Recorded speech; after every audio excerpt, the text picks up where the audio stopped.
Changing out wheel bearings on a 2001 XJ Cherokee.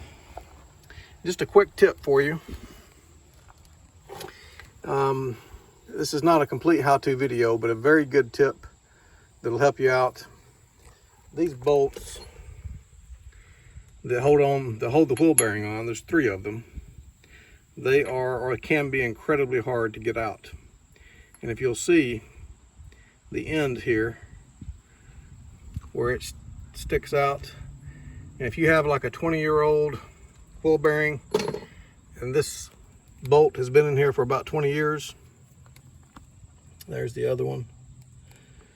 What's going to happen is that bolt, those threads are going to be completely covered with brake dust. 20 years of brake dust just caked on there.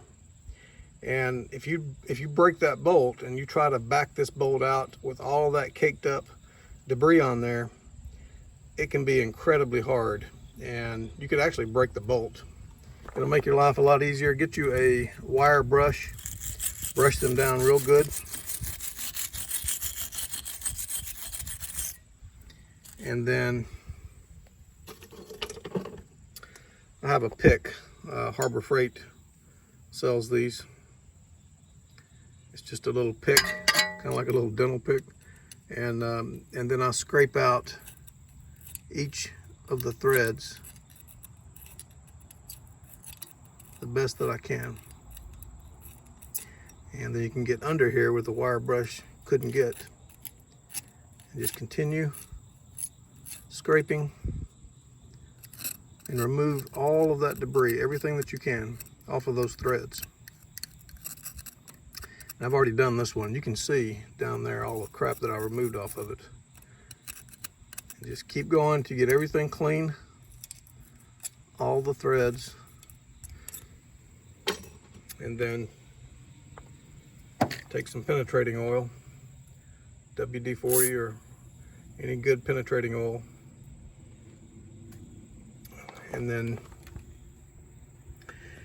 it should be a lot easier for you to get out. And now you won't be trying to take all of that debris into those threads.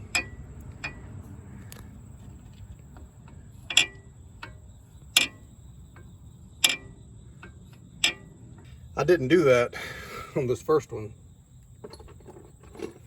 and actually I finally ran it back in and started cleaning it, but it jammed up so bad that even with a 1/2-inch pull bar, it had started to, I was afraid I was going to break the bolt. So hopefully that helped you out. And if you like this tip, please subscribe to the channel. Thank you.